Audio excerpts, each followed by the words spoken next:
जय माता दी। एम लुधियाना देख रहे सभी व्यूअर्स को मेरा प्यार भरा नमस्कार। जैसा कि आप सभी को पता है कि हम आपको इस चैनल पे धार्मिक स्थानों के दर्शन करवाते रहते हैं। आज एक मेरा सवाल मेरे अंदर एक सवाल आ रहा था, मनुष्य जीवन का अर्थ क्या है? हम क्यों बार बार अपने इस रीबर्थ के साइकिल में आते हैं और क्यों हमारा जन्म हो रहा है बार बार? इसी सवाल को टटोलते हुए, अपने मन को टटोलते हुए आज मैं आ गया हूँ मणि लक्ष्मी धाम, जहाँ पर हमारे साथ महाराज जी जुड़ेंगे। ठीक है, उनसे हम अपने इस सवाल का जवाब मांगेंगे और उनसे कई और सवाल भी पूछेंगे और जैन धर्म से आपको रूबरू करवाएंगे और जैन धर्म का मूल सिद्धांत क्या है वो उसके बारे में जानेंगे। तो आइए महाराज जी से जुड़ते हैं।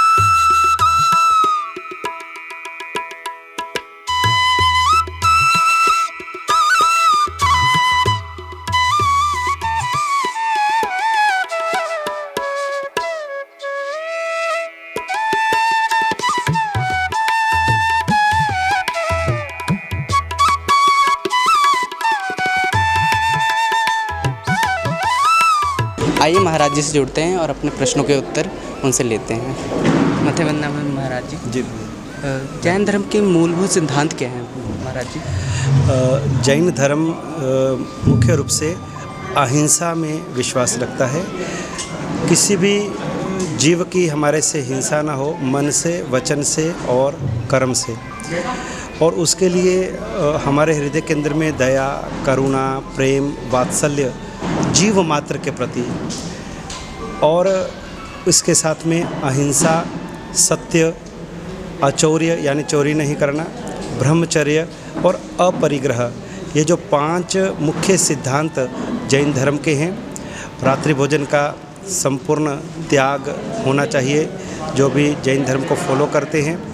अभक्ष्य अनंतकाय, इन वस्तुओं का त्याग करना और अपने जीवन के अंदर में सादगी और सेवा, व्यावच भाव ये उनके जीवन में हो और मोक्ष का लक्ष्य हो। आत्मा की शुद्धि के लिए हमारे सारे अनुष्ठान, कार्य, तपश्चर्या होनी चाहिए।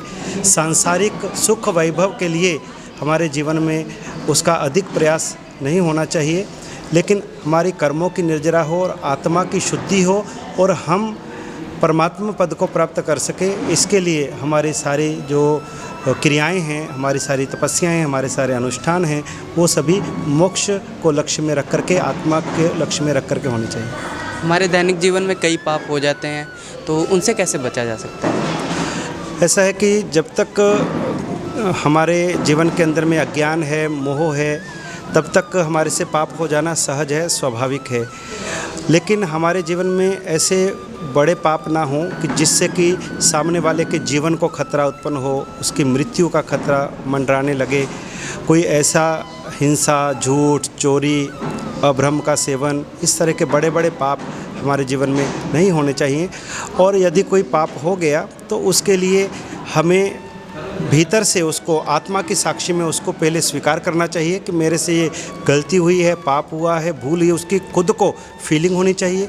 फिर उसको हमें गुरु के सामने जा कर के और उसको प्रकट करना चाहिए और उसका प्रायश्चित गुरु महाराज से हमें लेना चाहिए। गुरु महाराज हमें उसका जो भी प्रायश्चित दें, उस प्रायश्चित को लेकर के और उसकी हमें शुद्धि करनी चाहिए।